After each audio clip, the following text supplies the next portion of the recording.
2025 കേരള സർവകലാശാല നിയമങ്ങൾ ഭേദഗതി 3-ാം നമ്പർ ബിൽ, 2025 കേരള സർവകലാശാല നിയമങ്ങൾ ഭേദഗതി 4-ാം നമ്പർ ബിൽ, ഉന്നത വിദ്യാഭ്യാസം സാമൂഹ്യനീതി വകുപ്പ് മന്ത്രി ശ്രീ ഡോക്ടർ ആർ ബിന്ദു കേരള നിയമസഭയുടെ നടപടിക്രമവും കാര്യനിർവഹണവും സംബന്ധിച്ച ചട്ടങ്ങളിലെ 69(5) താൽക്കാലിക സസ്പെൻഡ് ചെയ്യണമെന്ന് ഉപക്ഷേപം അവതരിപ്പിക്കേണ്ടതാണ്.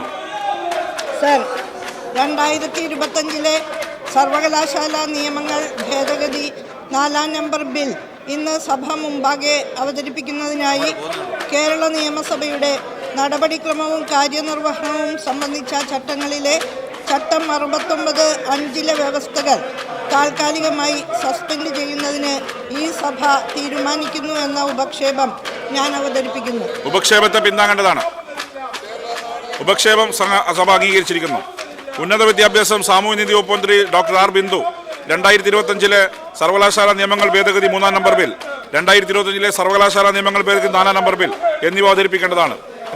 സർ, 2025 സർവകലാശാല നിയമങ്ങൾ ഭേദഗതി 3-ാം നമ്പർ ബിൽ, 2025 സർവകലാശാല നിയമങ്ങൾ ഭേദഗതി 4-ാം നമ്പർ ബിൽ എന്നിവ ഞാൻ അവതരിപ്പിക്കുന്നു. ബില്ലുകൾ അവതരിപ്പിച്ചിരിക്കുന്നു.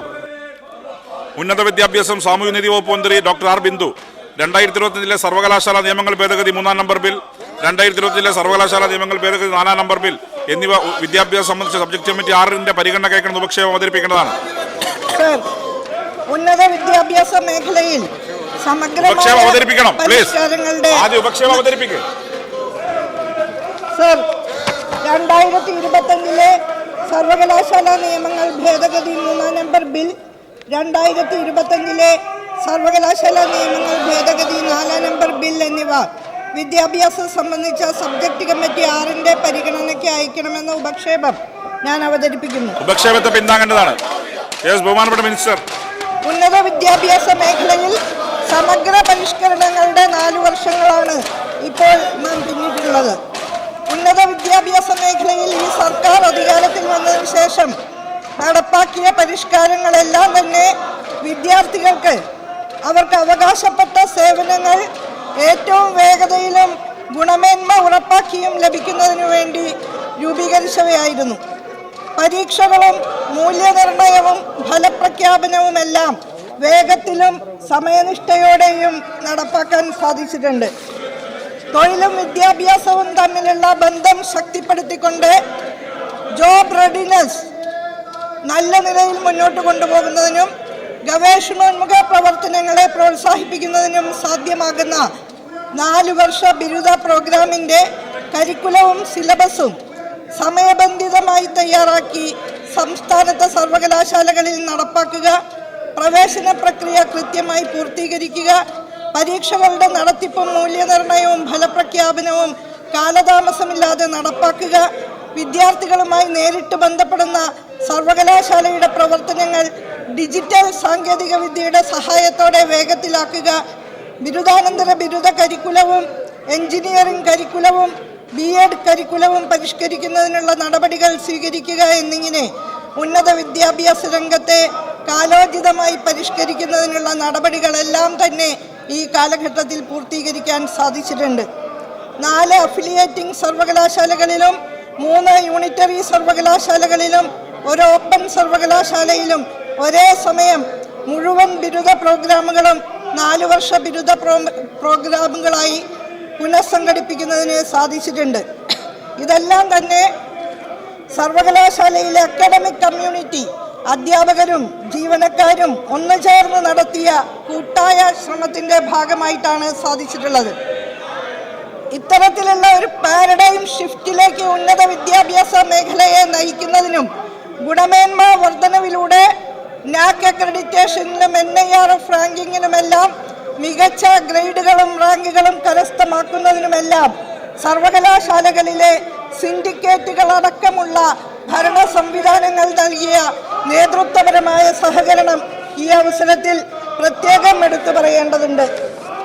ഒരു ഏകീകൃത അക്കാദമിക് കലണ്ടറിന് രൂപം നൽകി അക്കാദമിക പ്രവർത്തനങ്ങളും പാഠ്യേതര പ്രവർത്തനങ്ങളും ഏകോപിതമായ നിലയിൽ മുന്നോട്ട് കൊണ്ടുപോകാൻ സാധിച്ചതിലും സിൻഡിക്കേറ്റുകൾക്ക് വലിയ പങ്ക് വഹിക്കാൻ സാധിച്ചിട്ടുണ്ട്.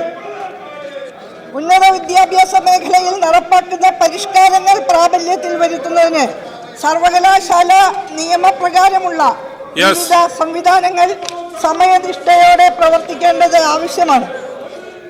എന്നാൽ സർവകലാശാല ഭരണ സംവിധാനത്തിൽ ഏറ്റവും പ്രമുഖമായ സിൻഡിക്കേറ്റുകൾ ആവശ്യാനുസരണം യോഗം ചേർന്ന് തീരുമാനം കൈക്കൊള്ളേണ്ട ധാരാളം സാഹചര്യങ്ങൾ ഉണ്ടാകുമ്പോഴും ഉന്നത വിദ്യാഭ്യാസ മേഖലയിൽ നടപ്പിലാക്കി വരുന്നതും ഇനി നടപ്പിലാക്കേണ്ടതുമായ പരിഷ്കരണ പ്രവർത്തനങ്ങൾക്ക് നെടുനായകത്വം വഹിക്കുന്ന സർവകലാശാല സിൻഡിക്കേറ്റുകൾ സമയബന്ധിതമായി വിളിച്ചു ചേർക്കുന്ന കാര്യത്തിൽ ചില സർവകലാശാല വൈസ് ചാൻസലർമാർ അലംഭാവം പ്രദർശിപ്പിക്കുകയാണ്.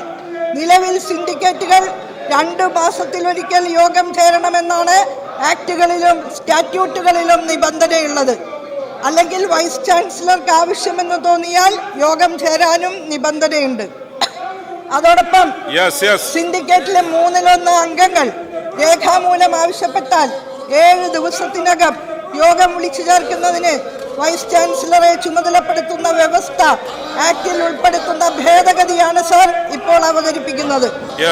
വൈസ് ചാൻസലർ എന്ന വ്യക്തിയുടെ ഇഷ്ടാനിഷ്ടങ്ങൾക്കനുസരിച്ചല്ല സിൻഡിക്കേറ്റുകൾ പ്രവർത്തിക്കേണ്ടത്. ഉന്നത വിദ്യാഭ്യാസ സ്ഥാപനങ്ങളിലെ ജനാധിപത്യ സംവിധാനങ്ങളാണ് സിൻഡിക്കേറ്റുകൾ.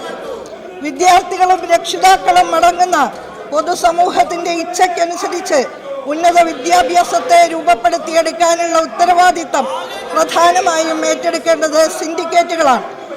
അവയുടെ പ്രവർത്തനം വ്യക്തികളുടെ ഇഷ്ടാനിഷ്ടങ്ങളിൽ ഒതുങ്ങേണ്ടവയല്ല. വൈസ് ചാൻസലർമാർ ചില ബാഹ്യ സമ്മർദ്ദങ്ങൾക്ക് വഴങ്ങി തീരുമാനങ്ങൾ എടുക്കുന്ന രീതി ഇപ്പോൾ ഉണ്ട്. ചിലപ്പോഴെങ്കിലും വൈസ് ചാൻസലർമാർ തങ്ങളുടെ അധികാര പരിധിക്ക് പുറത്ത് തീരുമാനമെടുക്കുകയും നിയമ സംവിധാനങ്ങൾ ആവശ്യപ്പെടുന്ന നടപടികൾ സ്വീകരിക്കാതിരിക്കുകയും ചെയ്യുന്ന സാഹചര്യം ഉണ്ടാകുന്നുണ്ട്. സംസ്ഥാനത്തിന് യോജിക്കാത്തതും ഇവിടുത്തെ ജനത ഉൾക്കൊള്ളാത്തതുമായ ആശയങ്ങളും പ്രത്യയശാസ്ത്രങ്ങളും ഒളിച്ചു കടത്താനുള്ള ശ്രമങ്ങളുടെ ഭാഗമായി കൂടിയാണ് ഇത് ചെയ്യുന്നത്.